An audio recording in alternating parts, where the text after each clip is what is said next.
You didn't cry because you're weak. You cried because your brain has been running a program, nonstop, in the background, that nobody ever told you was running. And today, for the first time, we're going to open that program. We're going to look at what's actually inside it. And by the end of this video, you're going to understand yourself in a way that most people never get the chance to. Here's what everyone gets wrong about crying easily. They call it emotional. They call it sensitive. They call it weak. But that's not what's happening at all. What's actually happening is a multi-system breakdown. One that starts in your thoughts, moves into your brain chemistry, hijacks your nervous system, and then, when it has nowhere left to go, comes out as tears. This is not a character flaw. This is biology. And once you understand the mechanism, you'll never apologize for your tears again. Let's start at the beginning. When you overthink, and I mean really overthink, psychologists have a specific name for it. They call it repetitive negative thinking, or RNT. It's not just thinking a lot. It's a cognitive loop, a thought that your brain keeps returning to, not because it's helpful, but because it can't let go. A conversation you had 3 days ago, a decision you're not sure about, something someone said that didn't sit right. And here's the part that no one tells you. This loop is not neutral. Every time your brain re-enters it, it activates your amygdala. That's your brain's emotional alarm system. And in a healthy brain, there's a circuit breaker, the prefrontal cortex, your logical, rational brain, that steps in and says, stand down. This is not a real threat. But here's the problem. When you overthink chronically, that circuit breaker weakens. The connection between your logical brain and your emotional brain starts to break down.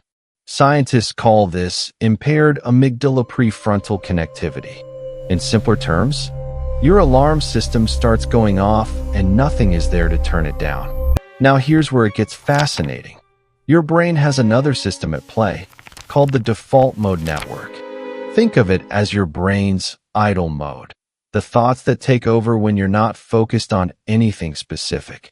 In most people, this network is relatively neutral, but in chronic overthinkers, it becomes, and this is the clinical word, sticky.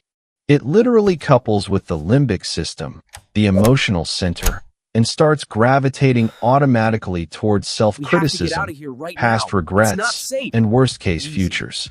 You're not imagining it. Your resting mind is genuinely biased toward negative self-referential content.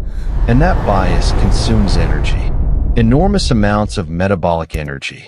So when a real stressor hits, even a small one, your brain doesn't have the reserves to stay composed.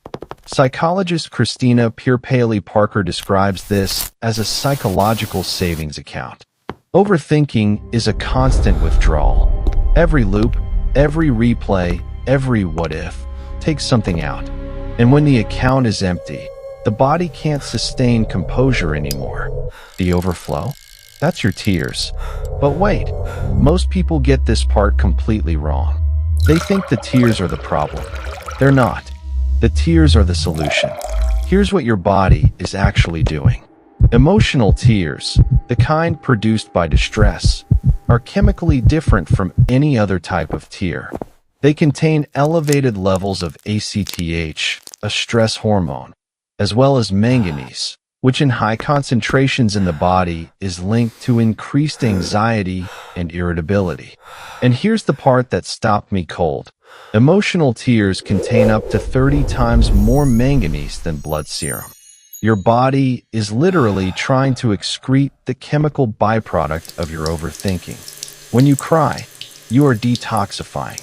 You are completing what researchers call the stress cycle, the biological loop that starts with a threat and needs a physical release to close.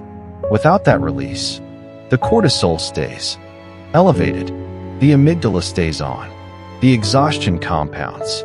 Crying isn't weakness. It's your system doing its job. Now, once you understand that, the next question becomes, why do some people's systems overload faster than others? And this is where it gets deeply personal. Approximately 1 in 5 people are born with a neurological trait called sensory processing sensitivity. Psychologist Elaine Aron spent years studying this. She called these individuals highly sensitive persons, or HSPs. And fMRI scans show something remarkable. HSP brains have significantly greater activation in the areas responsible for empathy, awareness, and emotional processing. Their mirror neurons are hyperactive, meaning they don't just understand that someone is sad. They physically simulate that sadness inside their own nervous system. They aren't imagining it.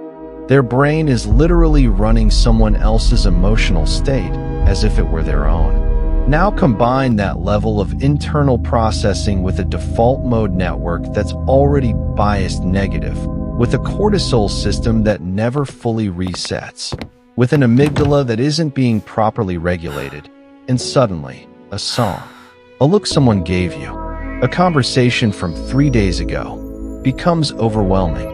Because it's not just that one thing. It's everything that thing is connected to in a nervous system that's been running at maximum capacity for longer than it should. But here's the thing that might surprise you most. This sensitivity, the very thing that makes you cry, is not a design flaw. If it were, evolution would have eliminated it. Thousands of years ago, the overthinkers, the deep processors, they were the ones who noticed the weather changing before the storm. They were the ones who sensed the danger before it arrived. They were not a liability to the tribe. They were the early warning system. One researcher described it this way: most people are like dandelions. They grow anywhere. They're resilient. They survive in almost any condition. But some people are orchids. In a harsh environment, an orchid wilts. It struggles. It seems fragile. But place that orchid in the right conditions, the right light, the right soil, the right care, and it doesn't just survive. It blooms with a complexity and a beauty that the dandelion can never achieve. You were never built for the harsh environment. You were built for something deeper. So what do you actually do about this? Here's what the research says. 3 things, and they work. The first is called cognitive defusion. It comes from acceptance and commitment therapy. The idea is this: instead of being inside the thought, you practice observing it. Not, I am a failure, but I am having the thought that I am a failure. That single shift, from being the emotion to watching the emotion, reduces the metabolic intensity of the loop. It pulls the amygdala offline. It gives the prefrontal cortex space to breathe. It doesn't make the thought disappear. It makes the thought smaller. The second is vagal toning. Your vagus nerve is the direct line between your brain and your body's calm state. And you can activate it. Right now, anytime.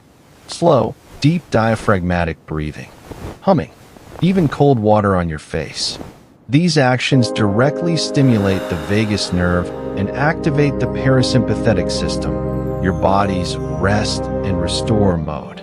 In practical terms, it turns down the alarm, not with thoughts, with physiology. And the third, and this is the one most people skip, sleep. One night of sleep deprivation weakens the amygdala prefrontal connection in the same way that chronic overthinking does.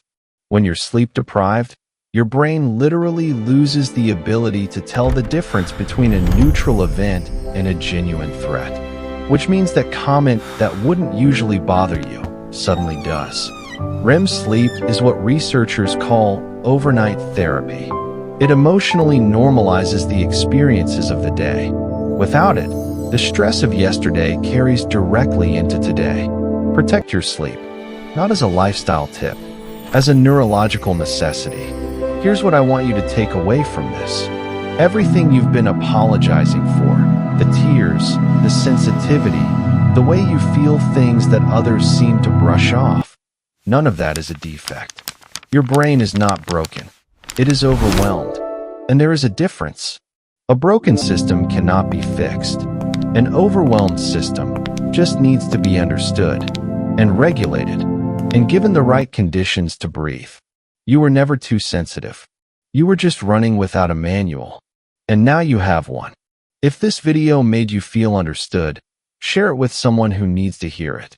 And if you want to go deeper, the next video explores exactly why your brain keeps replaying conversations that are already over and what that's really trying to tell you.